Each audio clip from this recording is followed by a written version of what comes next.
Igbo unu emekwe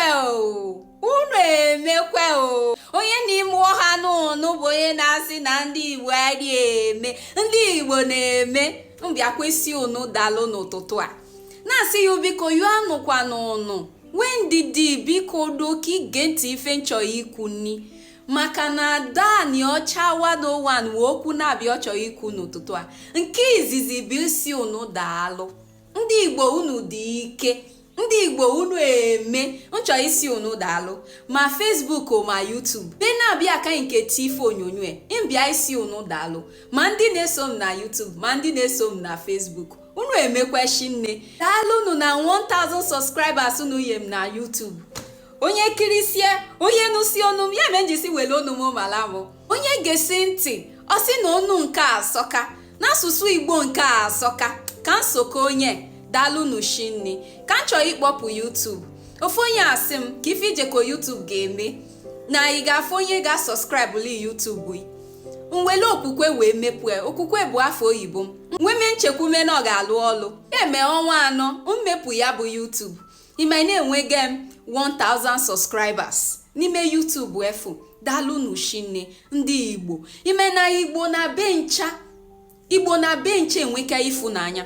Onwe ndị nọ na Facebook na-eso m, onwe ndị Igbo ọ bụ na YouTube si sọkawa kiridome wafu ha wanu agụ okwu nkwu na YouTube wee some m. Daalụ n'ushinne ka Chukwu gọzie onye ọbụla. Ife nke abụọ nchọ ikwu n'ibu na nchọ isi onye ọbụla tiegalime ego maka ifili ije na-eje na Abuja. Na-asị daalụ. Ndị so Igbo asị I appreciate. Na-asị unu daalụ, Chukwu ga-agọzi unu. Akpafu unu si wepụ ego akpafu ọmakọkwa akpafu kwekarị ofu ife ndị be anyị ekwu wasị na mmadụ adị abụ ụkọchukwu n'obodo bosi bịa maka na ọmafụ ndị ga-abịa soe ka ụka afọ. Mana ka ngwa anyị tata Dani Ọcha bụkwa ụkọchukwu bosi bịa n'ise mkpitime. Unu mai na ya bụ ịfụnanya si n'ime ise mkpitime o ma iselukwu ya mụ isele mkpitime. Ịfụnanya si isele mkpitime na iselukwu na-apụ akwa.